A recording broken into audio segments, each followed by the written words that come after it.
Hello बच्चों, क्या हाल चाल। आई होप कि आप बढ़िया होंगे। तो मैं आज आपके लिए लाया हूँ एक खूबसूरत सा लेक्चर जो कि होगा फिजिक्स का और ये होगा इलेक्ट्रिसिटी से, यानी इलेक्ट्रिसिटी का मतलब विद्युत से। तो अभी मैं आपको बता दूं कि आपका ये खूबसूरत सा चैनल कंसेप्ट ऑफ एमबीके पर आपका स्वागत है। और अगर आप इस पर नए होंगे तो आप वीडियो को पूरा देखने के बाद वीडियो को अगर अच्छी लगी तो लाइक करिए, शेयर कीजिएगा और सब्सक्राइब कीजिएगा। हम लोग देर न करते हुए चलते हैं अपने टॉपिक की तरफ। और ये रहा आपका आज का टॉपिक, यानी तीनों में बहुत डाउट होता है। भाई बच्चे बहुत सारे बोलते हैं कि अरे सर ये तो समझ में ही नहीं आता कि विद्युत वाहक बल किसे कहते हैं, विभवांतर किसे कहते हैं, विभव किसे कहते हैं। हालांकि सबका मात्रक एक होता है वोल्ट, ठीक है ना, सबका मात्रक एक ही होता है वोल्ट। लेकिन फिर भी इसमें डिफरेंस क्या है, ये सब चीज़ें हम लोग आज क्या करेंगे, सीखेंगे। देखिए, विभव का मतलब क्या होता है कि हम लोग लेट ना करते हुए धीरे धीरे सभी बातों को सीखें, ठीक है ना। विभव का मतलब क्या होता है कि अनंत से किसी आवेश को आप, मान लीजिए कि अनंत से किसी आवेश को आप क्या कर रहे हैं, ला रहे हैं किसी बिंदु पर। मान लीजिए इस बिंदु पर लाए हैं, इस बिंदु पर लाए ए पर, ठीक है ना। तो आप कुछ कार्य करेंगे, ठीक। अनंत से किसी एकांक धनावेश को किसी बिंदु पर लाने में किया गया कार्य ही क्या कहलाता है, उस बिंदु पर विभव कहलाता है। यानी कि जहाँ पर Q0 बराबर क्या होता है बच्चे, 1 होता है। यानी कि कह सकते हैं कि VA बराबर W, ये कब, जब 1 होगा तब, ठीक है ना। आपका विभव का मतलब क्या होता है कि अनंत से किसी एकांक धनावेश को किसी बिंदु पर आप जब लाएंगे, यानी अनंत से किसी एकांक धनावेश को आप किसी बिंदु पर लाएंगे, उसमें आप जो कार्य करेंगे वही आपका क्या कहलाएगा, विद्युत विभव। हो गया ना। और इसका मात्रक क्या होता है भाई, मात्रक होता है वोल्ट, मात्रक होता है वोल्ट, ठीक है। इसका मतलब क्या हुआ विभवांतर का, कि किसी दो बिंदु, जैसे मान लीजिए कि कोई दो बिंदु हो गया ए और ये हो गया बी। अगर किसी एकांक धनावेश को एक बार यहाँ पर लाए हैं तो यहाँ पर विभव क्या है, यानी कि भी है, और यहाँ पर विभव क्या है, भी, ठीक है ना। तो भाई विभवांतर का मतलब क्या हुआ कि अगर ए से कहाँ पर जाएंगे भाई, बी पर, तो यानी ऐसे हो जाएगा, जैसे समझिए ए से कहाँ पर जाएंगे, बी पर, तो भी माइनस भी है बराबर क्या हो जाएगा, W अपन जो कार्य करेंगे ना हम लोग W, और जो Q आवेश को लेके जाएंगे Q, तो यहाँ पर ये हो जाएगा आपका, इस तरह से हो जाएगा। इसी को हम लोग लिख सकते हैं कि delta V equal to W/Q हो जाएगा। इस तरह से हम लोग लिख सकते हैं कि आप VA से कहाँ पर लेके गए, VB पर। तो इसका मतलब क्या हुआ कि VA से VB पर जब लेके गए ना, तो आप क्या करेंगे, यहाँ से यानी कि VB, यहाँ पर अगर कोई विभव VB होगा, यहाँ पर कोई विभव VA होगा, तो आप क्या करेंगे, VB माइनस VA कर देंगे, यहाँ आ जाएगा, कोई दिक्कत नहीं है। अच्छा, W/Q जीरो कब करेंगे, जब यहाँ पर Q होगा तब। जैसे मान लीजिए यहाँ पर Q जीरो दे दिया, एकांक धनावेश, तो यहाँ पर भी जीरो कर देंगे। और उस समय आप Q0 का मान क्या कर सकते हैं, 1 कर सकते हैं, ठीक है ना। कब, जब ये 0 रहेगा तब, कोई दिक्कत नहीं होना चाहिए, ठीक है। इसका मात्रक क्या होता है, इसका मात्रक क्या होता है, इसका मात्रक होता है वोल्ट, इसका मात्रक वोल्ट, इसका मात्रक वोल्ट। और विद्युत वाहक बल का मतलब क्या हुआ। अच्छा एक बात और समझिए, ये जरूरी नहीं है, अगर कोई परिपथ भी ऐसे देता है ना, कोई परिपथ भी ऐसे देता है और कहता है कि यहाँ पर कुछ VA है और यहाँ पर क्या है, VB है, और किसी आवेश को यहाँ से यहाँ तक भेजने में कितना कार्य करना पड़ा, W। जब W कार्य करना पड़ा तो वही हो जाएगा delta V equal to W/Q। यही चीज़ तो है कि इस स्थान से यानी A से B तक भेजे, और जितना हमको कार्य करना पड़ा वही क्या कहलाया, हम लोग का W/Q, यानी कि उसी को भी कहा दिए, नहीं, यानी कि विभवांतर। यानी विभव में अंतर चुपचाप हम लोग समझ जाएंगे तो हो जाएगा हम लोग का क्या चीज़, विभवांतर। विभव में अंतर क्यों क्या कहते हैं हम लोग, विभवांतर कहते हैं, क्योंकि दो बिंदुओं के बीच विभवांतर यानी विभव में अंतर को हम लोग क्या कहते हैं, विभवांतर कहते हैं। अब आपका ये तीसरा टर्म है यानी कि विद्युत वाहक बल। देखियो, इसको हम लोग कहते हैं पोटेंशियल, और इसको कहते हैं पोटेंशियल डिफरेंस, और इसको कहते हैं electromotive force, electromotive force, electromotive force. इसीलिए इसको दर्शाते हैं EMF। किसे दर्शाते हैं, EMF से, ठीक है ना। तो इसका मतलब क्या होता है कि किसी परिपथ में किसी सेल द्वारा एकांक धनावेश को, ध्यान समझिएगा, किसी परिपथ में किसी सेल द्वारा एकांक धनावेश को पूरे परिपथ में प्रवाहित करने में, यानी कि ये सेल यानी जो Q0 आवेश है ना, इसको यहाँ से आप स्टार्ट करेंगे और यहाँ तक में जो प्रवाहित करने में कार्य करना होगा, यानी किसी एकांक धनावेश को पूरे परिपथ में प्रवाहित करने में जो कार्य करना पड़ता है,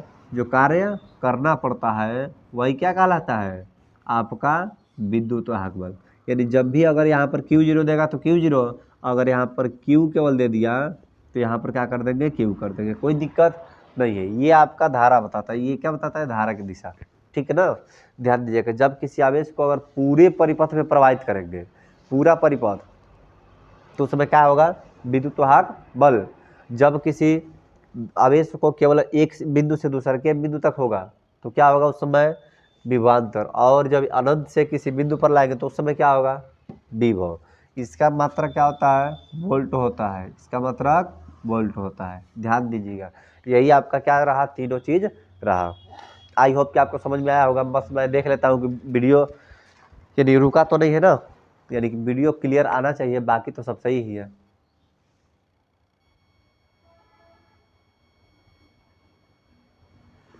ठीक, हम लोग आगे बढ़ते हैं। हम लोग क्या करेंगे, अब आगे बढ़ेंगे। इसके आगे आपका दिया है, इसके आगे आपका आता है, एक बात समझते हैं, धारा मापी क्या होता है, ठीक है ना। देखिए हम लोग आगे बढ़ते हैं, इसको मैं मिटा रहा हूँ, ठीक है ना, इसको मैं मिटा देता हूँ। आप जल्दी से नोट कर लीजिएगा वीडियो को रोक कर। आप लोगों का एग्जाम नज़दीक आने वाला है, क्या किया जाए। हालांकि कोई बात नहीं, एग्ज़ाम नज़दीक आने वाला है, यानी कि हारा वही जो लड़ा नहीं, है ना हो।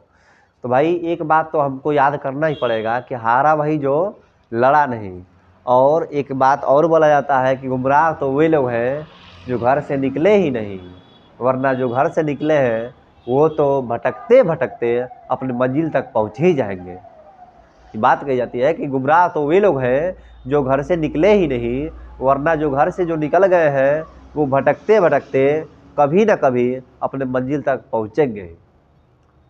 तो हम लोग को गुमराह नहीं होना है। हम लोग जब पढ़ना स्टार्ट कर दिए हैं तो धीरे धीरे धीरे धीरे धीरे धीरे लेट ही सही लेकिन पढ़ाई होगी। इसको मिटा दूँ, अब मिटा दूँ, देखिए अब मैं मिटा रहा हूँ। मेरी यही विषय है कि आप लोग की जो पढ़ाई हो एकदम बेहतर हो, आप 100% में 120% लाए। 120% आ जाएगा, 120%। चलिए आगे देखते हैं कुछ यंत्र।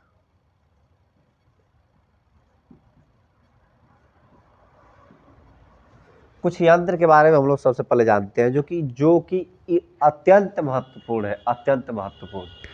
सबसे पहले मैं बात करता हूँ धारा मापी। धारा मापी, धारा मापी क्या होता है भाई, तो पता लगाता है कि धारा बह रही है कि नहीं बह रही है। क्या करता है धारा मापी, धारा मापी पता लगाता है कि धारा बह रही है नहीं बह रही है। अगर मान लीजिए कि किसी परिपथ में, ध्यान समझिएगा, अगर ये परिपथ है ना, तो इसमें आप क्या करेंगे कि इसे लगा देंगे और इसको जी से दर्शाते हैं। किससे दर्शाते हैं, जी से।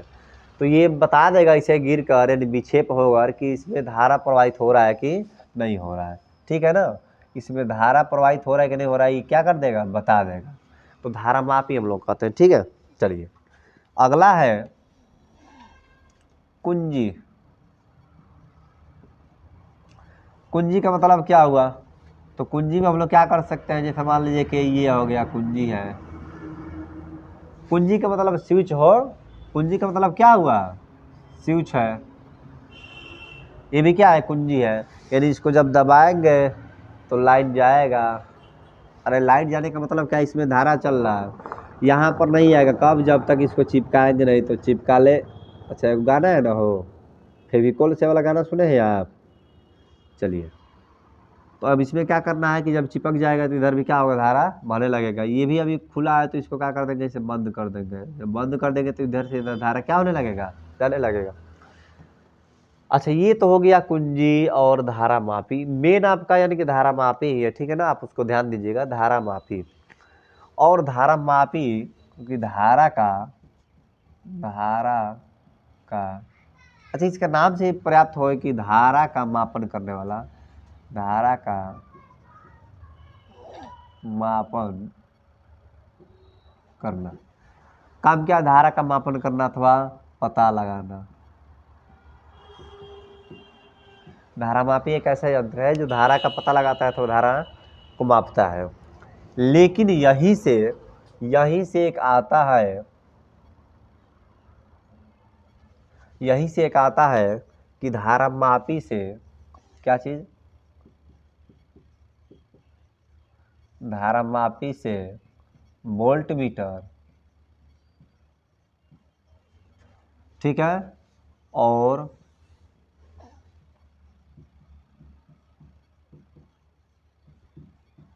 धारामापी से ओम मीटर। धारामापी से एगो आता है वोल्ट मीटर और एगो आता है धारामापी से ओम मीटर। हम लोग इस बात को जल्दी से देख ले। देखिए समय बहुत थोड़ा सा लाचारी में बीत रहा है। लाचारी का मतलब ये है समय बहुत ही कीमती है और नष्ट ना करते हम लोग, यानी कि बस जिस पर जितना समय दें उसको उतना ग्रहण करने की ये कैपेसिटी हो जाए तो बाकी तो बढ़िया है। हम लोग यानी सभी लोग अपने अनुसार अच्छे से समय दे देते हैं।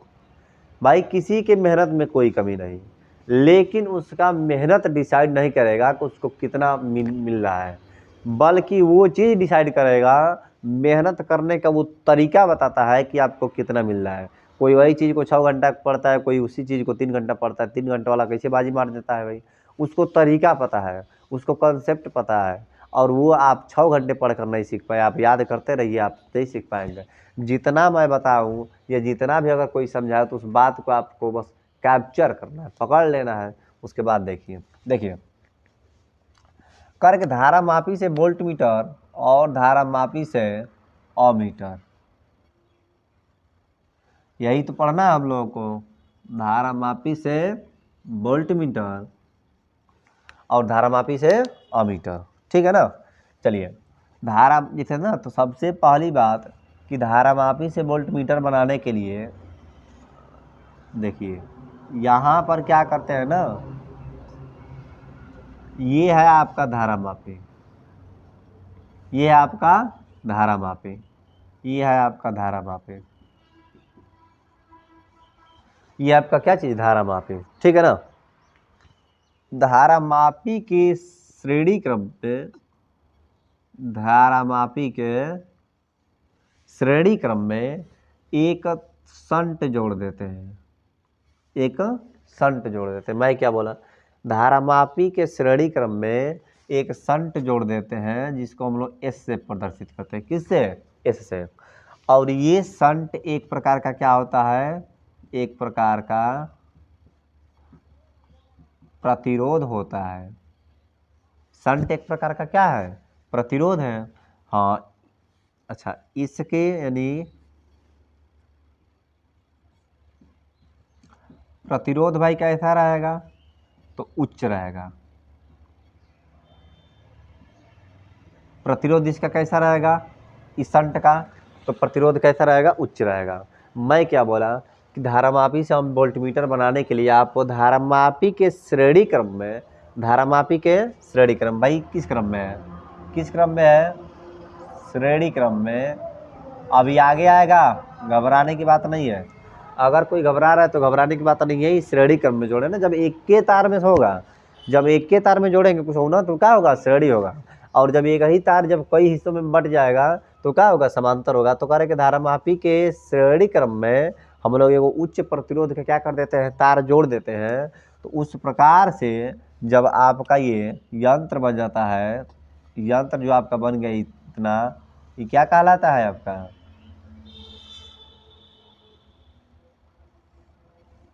ये क्या कहलाता है आपका, वोल्ट मीटर कहलाता है। यही क्या कहलाएगा, वोल्ट मीटर।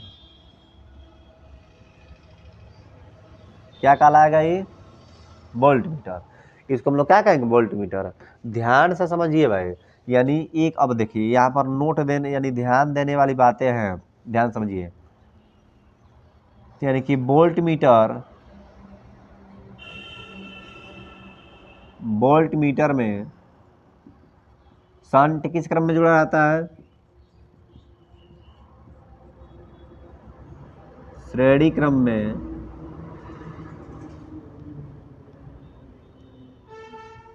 जुड़ा रहता है। वोल्टमीटर में जो शंट है किस क्रम में जुड़ा रहता है? श्रेणी क्रम में। यहाँ पर कहा है श्रेणी क्रम में। और दूसरी बात कि आदर्श नहीं, अभी ध्यान दीजिए, जो वोल्टमीटर है ना, ये जो वोल्टमीटर हम लोग बनाए हैं, ये परिपथ के समांतर क्रम में जोड़ते हैं।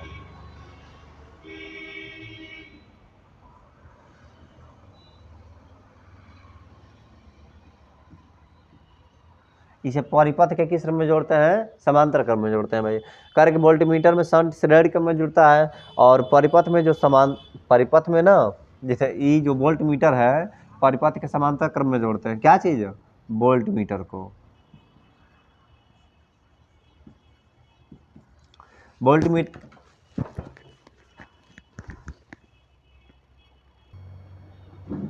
ठीक है। देखिए थोड़ा सा मिस्टेक हो गया था, यानी मिस्टेक का मतलब वही थोड़ा सा ये स्टैंड हिल गया था, ठीक है ना, तो उसमें घबराने की बात नहीं है। मैं क्या बोला कि वोल्टमीटर को परिपथ के समांतर क्रम में जोड़ते हैं, यानी वोल्टमीटर को परिपथ के समांतर क्रम में, और वोल्टमीटर में जो शंट है उस श्रेणी क्रम में। ध्यान दीजिएगा, एकदम उल्टे है, इसी में सब कन्फ्यूज आ जाता है। जब वोल्टमीटरवा है ना, इस शंटवा श्रेणी क्रम में जुटेगा, 100 से शंट श्रेणी क्रम में जुटेगा। कब? वोल्टमीटर में।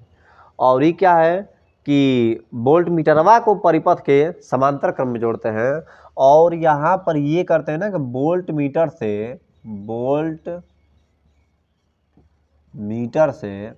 विभवांतर मापते हैं।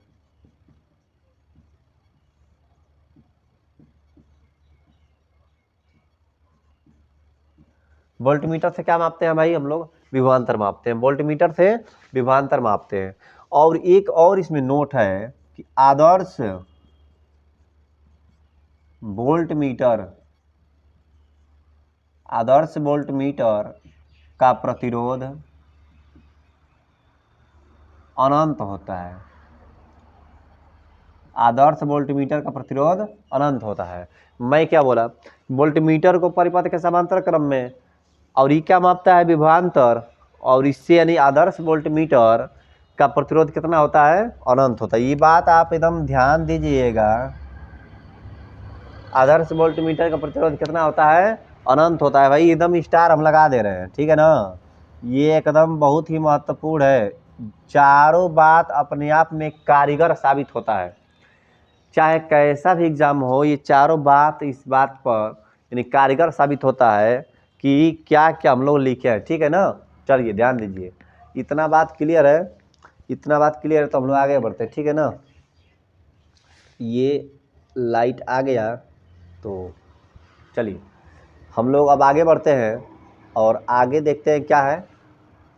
तो आगे है धारा मापी से एमीटर ना, इतना तो बात आप क्लियर कर लिए। जल्दी आप धारा मापी से वोल्टमीटर जो बनाया है ना, उसको आप नोट करिए जल्दी। इसको आप नोट कर लिए भाई, रोक कर वीडियो आप नोट करते रहिएगा। हम लोग चलते हैं धारा मापी से अमीटर बनाना। इसमें करना क्या है कि बस श्रेणी क्रम में इसको जोड़ देना है शंट को, और शंट का प्रतिरोध कैसा रहेगा? उच्च रहेगा, ठीक है ना। इसमें क्या करना है कि इसमें हमको ज़्यादा मेहनत नहीं करना है भैया। इसमें आपका रहेगा धारा मापी, ये क्या होगा आपका? धारा मापी। और इसमें आप समांतर क्रम में, किस क्रम में? समांतर क्रम में एक शंट जोड़ेंगे। मैं क्या बोला? ये धारा मापी है, और इस समांतर क्रम में क्या जोड़ दिए? शंट। और ये शंट कैसा रहेगा? निम्न प्रतिरोध का तार रहता है। क्या रहता है? निम्न प्रतिरोध का तार रहता है। क्या चीज? शंटवा। और इस प्रकार से जो यंत्र बनता है उसको हम लोग क्या कहते हैं? इस प्रकार से जो यंत्र बनता है उसको कहते हैं हम लोग क्या चीज? अमीटर। इसको हम लोग क्या कहते हैं? अमीटर।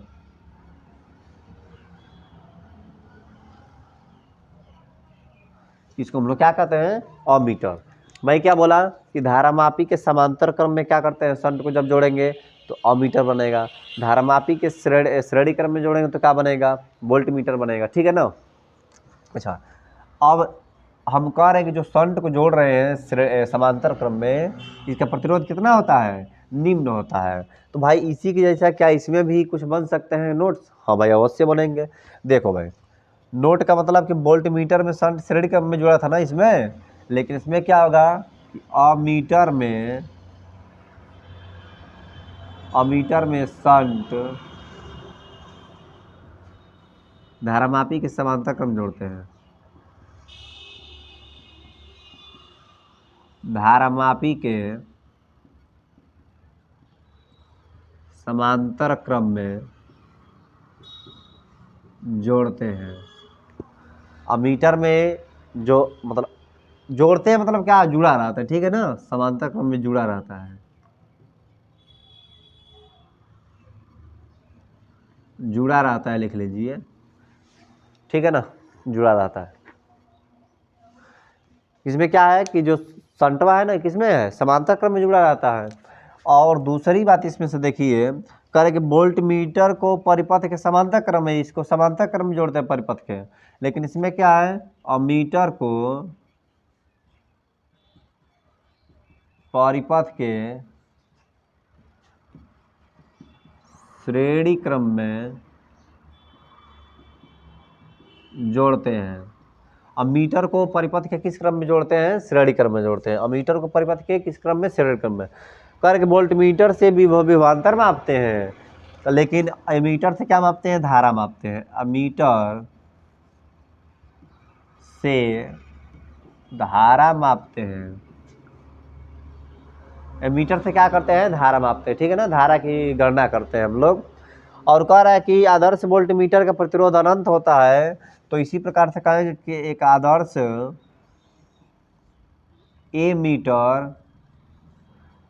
एमीटर का प्रतिरोध क्या होता है, शून्य होता है।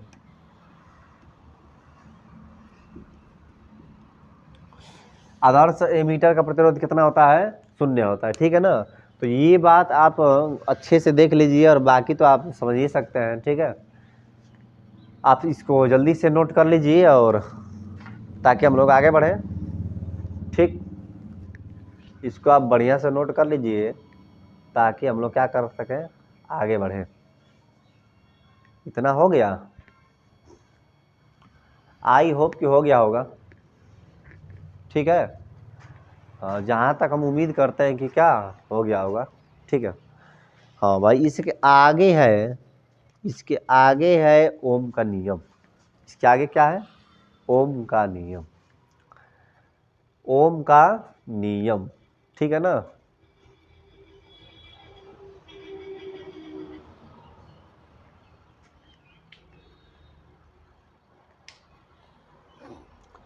ओम का नियम हो गया, चलिए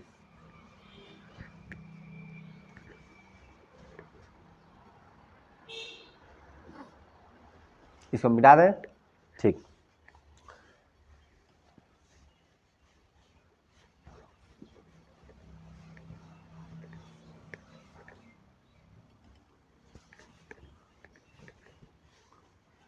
देखिए अब आता है ओम का नियम, ठीक है ना। ओम का नियम, ओम का नियम,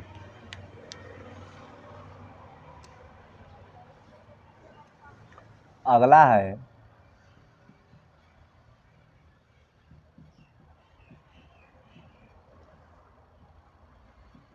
ओम का नियम, ठीक। देखिए ओम का नियम क्या होता है, ओम के अनुसार क्या होता है कि यदि किसी चालक की भौतिक अवस्थाओं, जैसे मान लीजिए कि ताप है, दाब है, सब परिवर्तन न किया जाए, तो चालक के सिरों के बीच लगने वाला विभवांतर और उसमें प्रवाहित धारा का अनुपात एक नियतांक होता है। यही क्या होता है, ओम का नियम कहलाता है। यानी किसी चालक की भौतिक अवस्था में परिवर्तन नहीं किया जाए, तो उसके सिरों के बीच लगने वाला विभवांतर और उसमें प्रवाहित धारा का अनुपात क्या होता है, एक नियतांक होता है। इस बात को हम लोग ऐसे समझे, ठीक है ना, लिख कर कि यदि यदि किसी चालक की भौतिक अवस्थाओं जैसे ताप में परिवर्तन न किया जाए तो चालक के सिरों के बीच लगने वाला विभवांतर एवं उसमें प्रवाहित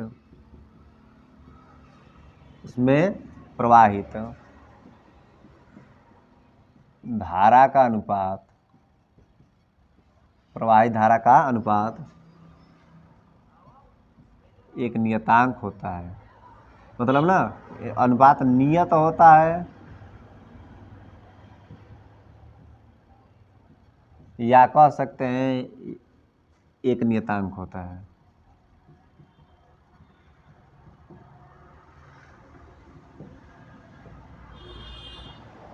क्या होता है भाई?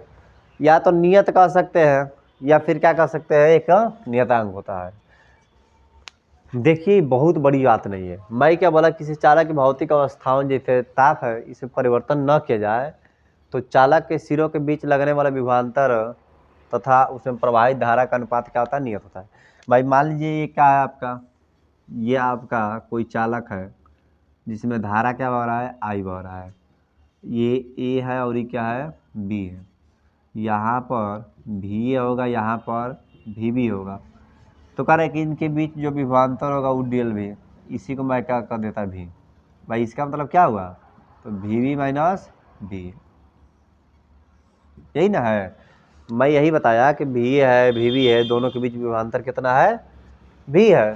ठीक है, धारा कितना आई, तो कह रहे कि विभवांतर यानी भी और आई का जो अनुपात है वो क्या है, एक नियतांक है। एक नियतांक है। ये क्या है, नियतांक है। यही क्या है आपका ओम का नियम। या इसे कह सकते हैं कि भी, ऐसा हो गया ना। अच्छा एक बात, या यहाँ से भी ऐसा नोट करते हैं, ठीक है। पहला लाइन तो रहेगा ही, देखिए, या किसी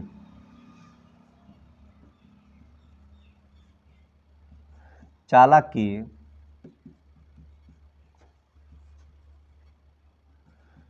भौतिक अवस्थाओं में परिवर्तन न किया जाए तो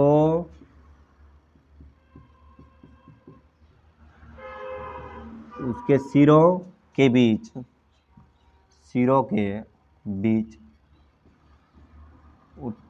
उत्पन्न या उसके सिरों के बीच लगने वाला विभवांतर उसमें प्रवाहित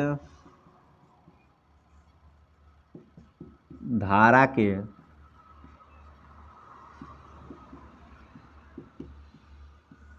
अनुक्रमणपाती होते हैं। देखिए ये भी बहुत बढ़िया चीज़ है, इसको लिखिए आप चाहे इसको लिखिए, दोनों बात क्या है, एक ही है। इसमें कह रहा है कि विभवांतर, लगने वाला विभवांतर और उसमें प्रवाहित धारा का अनुपात यानी कि नियत होता है, लिख दिया हम। या फिर कह रहा है कि किसी चालक के भौतिक अवस्था में परिवर्तन न किया जाए तो उसके सिरों के बीच लगने वाला विभवांतर जो है ना, नहीं जो लगने वाला विभवांतर है भी, वो क्या कर, उसमें प्रवाहित धारा का अनुक्रमणपाती यानी कि आई की क्या होता है, अनुक्रमणपाती होता है। ऐसे को लिख सकते हैं कि भी बराबर के आई और यहाँ पर भी बटे में आई बराबर नियतांक।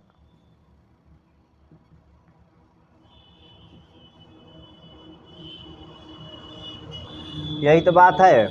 और इस बात में आपको थोड़ा भी डाउट नहीं होना चाहिए कि भी प्रोपोर्शनल आई लिखिए या चाहे भी बटे में आई बराबर नियतांक लिखिए, दोनों बातें क्या है, सेम है। आप इस ओम के नियम को क्या कर लीजिए, नोट कर लीजिए। इसमें बहुत बड़ी बात नहीं है, ठीक है ना भाई। क्लास 12 में आपको ओम का नियम सिद्ध करना है, ठीक है। क्लास 12 में ओम का नियम सिद्ध करना है, बस यहाँ पर क्या होता है यही बताया जाता है। और इसका परिभाषा बार बार एग्जाम में आया है, बार बार आए तू मेरी गलियों में, लेकिन आप तो इसको भूल जाए दूसरे की कलियों में। भाई देखो, इसको आप भूलना नहीं है, ठीक है ना। आपको किसी हालत में आप 2 टाइम मत खाइए, लेकिन आपको भूलना नहीं है। आप भूल जाएंगे तो सब वसूल हो जाएगा, घबरा जाएगा सब, ठीक है ना। चलिए, ये बात हो गया, ये बात हो गया। हाँ, तो इसको मैं मिटाऊँ, मिटा दूँ, मिटा दूँ, मिटा दूँ, खड़क खड़क खड़क। देखिए, अब थोड़ा सा मैं इस पे आगे चलता हूँ, मैं आगे चलता हूँ। क्या चलते हैं भाई, तो जो भी बटे में आई बराबर नियतांक हम लिखे हैं ना, ये नियतांक, ठीक है, यह नियतांक पदार्थ की लंबाई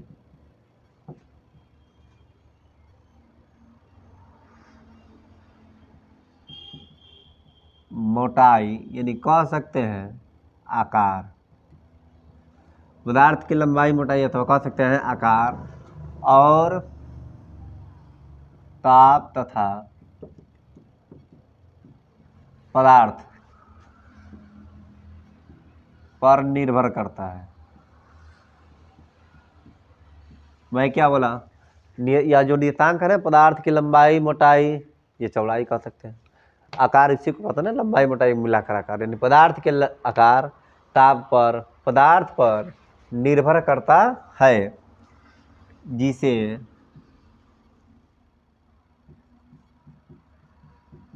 जिसे प्रतिरोध कहते हैं। इसे प्रतिरोध आर से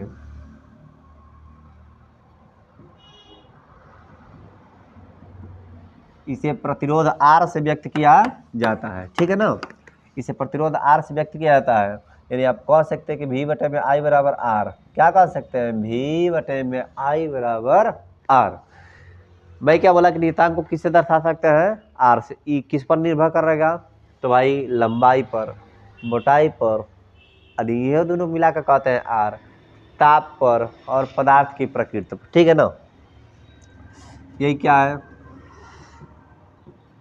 ओम का नियम है। अच्छा, एक बात और समझिए, ध्यान समझिएगा, ओम का नियम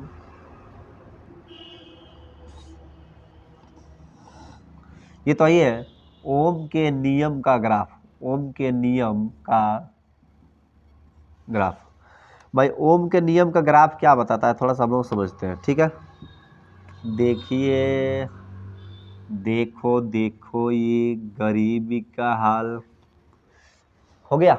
देखिए, करेक्ट, ओम के नियम का ग्राफ क्या होता है।